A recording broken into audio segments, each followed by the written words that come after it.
All right, welcome back to the Beast Game Podcast, and today we're going to take a look at Captain Marvel, which is the latest Marvel movie. It's also going to be one of the 3 Marvel movies this year, and it's written and directed by Anna Boden and Ryan Fleck, and it stars Brie Larson, Samuel L. Jackson, and Ben Mendelsohn. And the synopsis is Carol Danvers becomes one of the universe's most powerful heroes when Earth is caught in the middle of a galactic war between 2 alien races. We're going to go to the man whose pockets stay colossal. If you cross him, his homeboys be the Vados. Big Mike, how do you feel about Captain Marvel? Thanks for the introduction. Oh, man. All right. Back to the subject at hand. I thought Captain Marvel was good.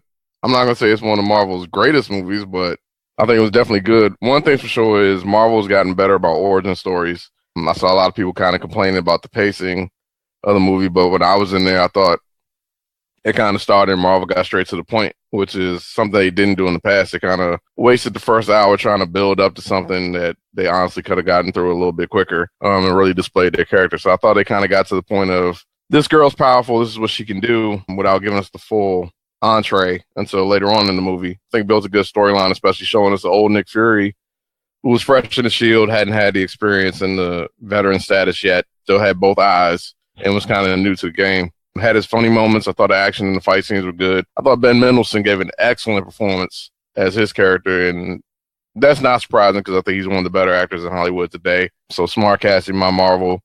I think one of the biggest things Marvel has learned is not to kill off villains so quickly and then kind of leave people around because you can always use them later on. So I think Captain Marvel was good, and I think it's also a good example of how Marvel has learned from past mistakes and how they're trying to correct things moving forward. Next up, Matt. I'd have to disagree with that previous comment. I found the movie to be disappointing. It was a filler between relevant movies. CGI did look good. I think the one thing that prided me on as far as Marvel Universe is the connection between other movies. Although this movie was considered, an origin story, I felt that this movie would have been great for phase 1. For this particular phase, I did not feel that it belonged in this particular set. As far as the CGI towards the end, I felt it was rushed, and it seemed like they wrote part of the movie, and then the last part, they were like, all right, you know what, let's just give her all her powers. It wasn't something that was gradual or that grew. The cat, in my opinion, was worthless. I know we're going to talk about it later. And I didn't really feel emotional connection with this character as I did with previous movies. Even like the first Captain America, I mean, they did it right. Iron Man, they did it right. If you took out the name Captain Marvel, it would still be another generic movie. One thing I did like about the movie was as far as the 90s connection, and kind of had like a 90s theme between good cop, bad cop. The chemistry between Samuel L. Jackson and Brie Larson was pretty good. But other than that, if you did not see this movie, you wouldn't have, in my opinion, you wouldn't have missed anything anyway.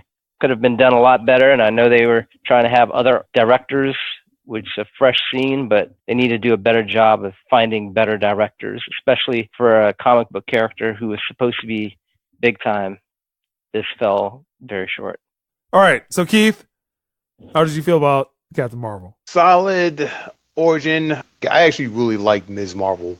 I liked her original costume that she had. She was one of the few Marvel comic book characters whose backstory was super convoluted that I actually followed. Kind of like all the throwbacks and stuff that were popping up. I kind of got where they were going with this. I like that they kept it concise. They kept her origin pretty concise within the MCU universe. They paid enough attention and to the details of the comic book past that they knew what to cut out and to kind of flesh her out within the cinematic universe. I like that it took place in the 90s, and I like that she had this sort of origin, that she was a part of the beginnings of kind of what kicked everything off for the MCU with grabbing the Tesseract and everything. You know, we finally understand why Marvel was there. It made sense why Marvel was there. Marvel was there for the Tesseract. Got uncovered during the events of Captain America, the first Captain America movie. Marvel was using that Tesseract to create new technology and everything. And not to get too many spoilers away, but that being a part of the whole origin and everything really helped out. It just made it a lot more concise. But unfortunately, it falls into the same straits as the rest of the origins stories. It was a lot more concise than the Doctor Strange origin. pretty the weakest of the bunch for Marvel. This was pretty solid, stood at its own, but again, it's not the best. Doesn't rank as the top best for me. I thought they'd gotten away from the stumbles of origins with Black Panther, but they didn't. Once they got away from trying to explain everything, kind of catch the audience up to what was going on in Carol Danvers' life, and it got to the point where it was actually telling the actual story. It got to be a lot of fun. That scene where they were on Earth in Louisiana, Ben Mendelsohn's character Talos just shows up, and the humor hits. Like, I didn't like his character at first, but once he started interacting with them, and it's kind of like everyone relaxed at that point, and he just started like having fun with it. That's when it got pretty good. It's pretty standard origin fare, but it's a little bit, I rank it above Doctor Strange, and it was an enjoyable movie, but not among Marvel's best by any shape. All right, so my feelings about this movie is that the story is the biggest problem with the movie. The story is very bland. This just seems very uneven, and then when the credits rolled, saw that it had 2 directors, started thinking about, oh yeah, this had a whole bunch of reshoots. Like, why does this have a whole bunch of reshoots, which seems, again, to be part of the issues with the movie. That maybe some things worked in an earlier cut of the movie. When they reshot it, they tried to fit all that stuff in. It just seems a little weird. But I think it was a bad choice to have this be an amnesia angle. And then the choice of a flashback right after a large action scene is also a poor choice. For me, it was a big lull about an hour into the movie, where I was just like, where is this going? Taking place in the 90s, it's all right. But the 90s callbacks aren't very good.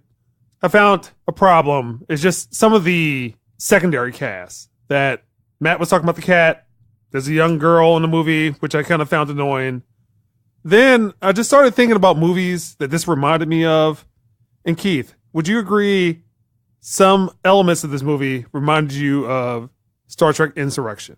The refugee space alien angle, yes, I do see that angle. You're kind of invested in the Kree, and yes, I see it. I see the angle. All right. And just some other things that this reminded me of. Green Lantern, pretty simple enough. Started thinking about 2 movies in particular that are also done by the same House of the Mouse. The more recent Star Wars movies, and then Iron Man 3. So probably when we get the spoilers, I'll really explain the Iron Man 3 connection. Let's go ahead and go to scores. So, Big Mike, what score would you give Captain Marvel? I give it 7.5. I guess to me, it served its purpose, which is honestly just a filler until Endgame on April 26th, and kind of just a brief introduction to Captain Marvel, like an appetizer until you get to the main course and when Endgame gets here. So, like I said, I thought the humor was good. I enjoyed the fight scenes and all that, so 7.5 for me. All right, Matt. I'll give it a 5. Again, it was a filler movie. It was a movie that didn't have to be produced. Disappointed, but if it was a Phase 1 movie, I would probably have given it a better score. But Phase 3 movie, this movie should be more polished than what it is, and the introduction of the character, I think, is well off. All right, Keith.